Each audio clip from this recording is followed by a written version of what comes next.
जब सती देवी ने अपना प्राण त्याग कर हिमालय के यहाँ पार्वती के रूप में अवतार लिया है, जन्म लिया है, तब हिमालय जी ने नारद जी से निवेदन किया कि हे नारद जी, आप तो ज्योतिष विद्या के प्रकांड पंडित हो, कृपया मेरी पुत्री की हस्तरेखा को देखकर इसके भाग्य फल के बारे में बताएं कि इसका पति कैसा होगा। तब नारद जी ने उसका हाथ देखा तो कहा, अगुण अमान मातु पितु हीना, उदासीन सब संशय छीना। नारद जी ने ये चौपाई के द्वारा उनको बताया। ये चौपाई बालकांड की है श्री रामचरितमानस में।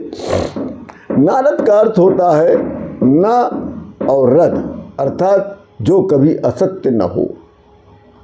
अर्थात नारद कभी असत्य नहीं बोलते, सत्य ही बोलते। तो उन्होंने कहा, अगुण अमान मातु पितहीना, उदासीन सब संशय छीना। इसका अर्थ होता है, अगुण का अर्थ होता है जिसमें कोई गुण ना हो, अमान जिसका कोई मान ना हो, मातु पितहीना जो बिना माता पिता के हो, उदासीन जो जिसकी बिल्कुल उदासी वाला जीवन हो, उसे उदासीन कहते हैं। सब संशय छीना अर्थात बिल्कुल निर्लज्ज, लापरवाह और इस स्थिति में बड़े निश्चिंत रूप से रहना।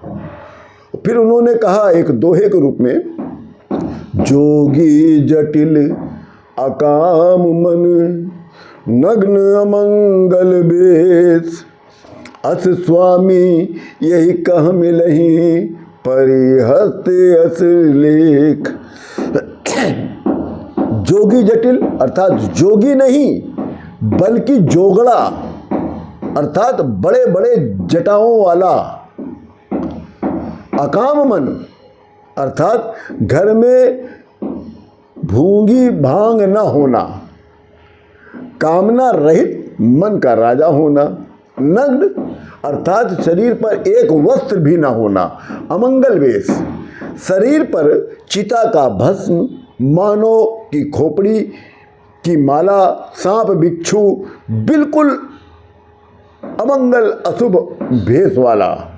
फिर नारद जी कहते हैं, अस स्वामी यही कह मिलही। कहते हैं नारद जी, हे हिमालय जी, मैं सत्य कहता हूँ, आपकी पुत्री को ऐसे लक्षण वाला ही पति मिलेगा। और आप लोग हम पर नाराज न हो, क्योंकि मैं बात बनाकर नहीं कहता, बल्कि परिहस्त असि रेख, ये आपकी पुत्री के भाग्य रेखा हस्त रेखा में लिखा हुआ है। आप लोग मुझे हस्त रेखा देखने को कहे थे, तभी मैंने हस्त रेखा देखकर ये बात बताई है। तो इसमें आप लोग इतने उदास क्यों हो रहे हैं?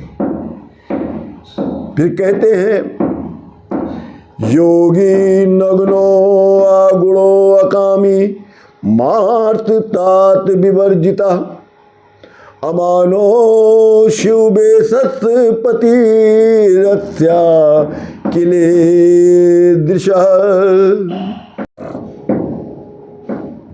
कहते हैं कि नारद जी पुनः कहते हैं कि हे हिमालय जी, अगुण, अब आप मुझसे सुनिए।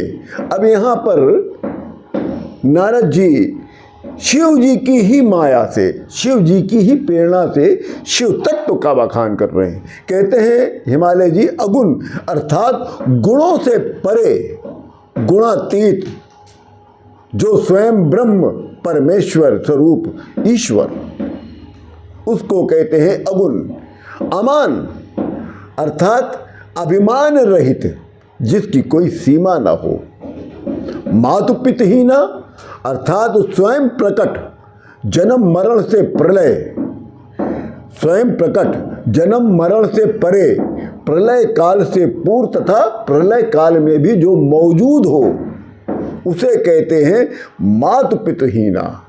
अब कहते हैं उदासीन, तो उदासीन का हिमालय जी ये अर्थ होता है जिसकी कोई आसक्ति ना हो, जिससे कोई मोह ना हो, जिसका न कोई मित्र न कोई शत्रु, सब पर वो समान दृष्टि रखने वाला हो, उसे उदासीन कहते हैं। ऐसा उदासीन केवल परमात्मा होता है। सब संशय छीना अर्थात निडर भय रहित ज्ञान राशि के ज्ञान के भंडार, समस्त दैवी शक्ति संपन्न केवल ईश्वर होता है। जोगी तो हिमालय जी योगीश्वर, जिनके 8 सिद्धियां 9 निधि दासी हो, फिर भी आसक्ति रहित है। मतलब जिसके आगे पीछे सिद्धियां और निधि, मतलब सिद्धि और निधि आगे पीछे लगी रहे और फिर भी वो उनसे आसक्त न हो, वो ईश्वर ही हो सकता है।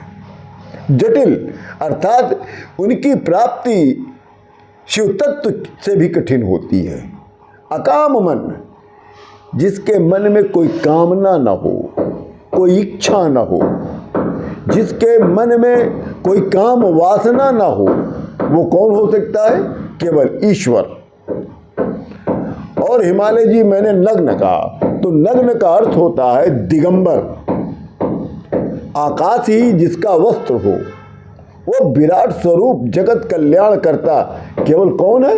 वो शंकर भगवान है। अमंगल वेश,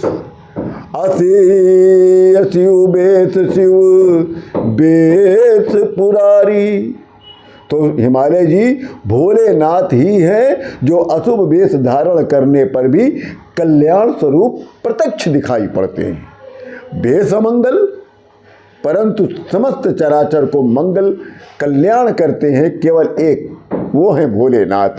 अतः तुम वेश नहीं, गुणों की पूजा करो, गुणों का सम्मान करो। जैसे कियहु कुबेश साधु सन्मानु, जिमि जग जामवंत हनुमानु। जैसे बंदर शरीर में हनुमान जी और भालू के शरीर में जामवंत जी वंदनीय हैं, उसी तरह भोलेनाथ भी साधु और अमंगल हैं, परंतु मंगल राशि कहलाते हैं। इन्हीं को तो शंकर भगवान कहते हैं, जिनमें आप देखेंगे तो दूर से, अगर आप नहीं जानते तो आपको केवल सब अमंगल दिखेगा, मगर उनकी शरण में जाते हैं तो वही अमंगल आपका मंगल हो जाता है। इसी को तो शिव कहते हैं। जय जय सिया राम।